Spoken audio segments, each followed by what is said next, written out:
स्वागत है एक बार फिर से आप सभी का। और इस वीडियो में हम बात करने वाले हैं, जैसे कि आप सभी जानते हैं कि सुशांत सिंह राजपूत इस दुनिया से चले गए, लेकिन अभी तक उनका नाम जो है इंडस्ट्री में गूंजते रहता है और हमेशा उनकी चर्चा होती रहती है। यहाँ तक कि ट्विटर पर, सोशल मीडिया पर वो ट्रेंड करते रहते हैं। लेकिन यहाँ पर हम बात करेंगे, मनोज बाजपेयी ने आखिरकार क्या कुछ कहा सुशांत सिंह राजपूत को लेकर। जी हाँ, आइए जानते हैं आखिरकार क्या कहा मनोज बाजपेयी ने। जी हाँ, तो आप सबकी जानकारी के लिए बता दें कि इंटरव्यू के दौरान मनोज बाजपेयी ने कहा कि सुशांत जो था वो पागल नहीं था।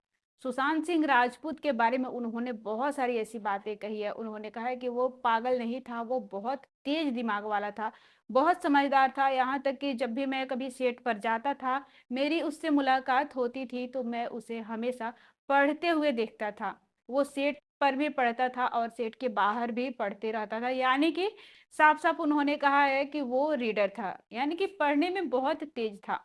उन्होंने कहा कि मैं इस बात का अंदाजा नहीं लगा सकता, या फिर मैं इस कंक्लूजन पर नहीं जा सकता कि आखिरकार उसकी मौत कैसे हुई, या फिर उसने इतना बड़ा अगर कदम उठाया तो क्यों उठाया।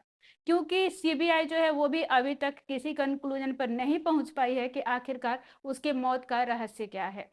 उन्होंने आगे कहा कि मैं हमेशा उससे बातें करता रहता था, राजनीति के बारे में बातें होती थी हमारी, यहाँ तक कि इंडस्ट्री के बारे में भी बातें होती रहती थी। तो मैं उससे बोलता था कि तुम मोटी चमड़ी रखो, अगर मोटी चमड़ी नहीं रखोगे तो ये तुम्हें मार देगी।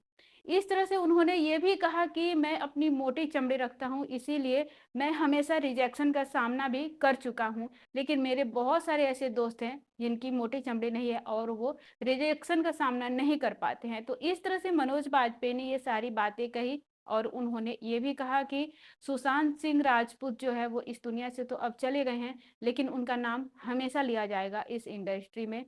तो इस तरह से आप सब लोगों को क्या लगता है, क्या सुशांत सिंह राजपूत जो है अगर इस तरह के कदम नहीं उठाते तो आखिर कौन है इसके पीछे, अभी तक इसका पता क्यों नहीं लग पाया? इसके लिए एक कमेंट कीजिए और हाँ, जाते जाते में फॉलो और सब्सक्राइब करते जाइए।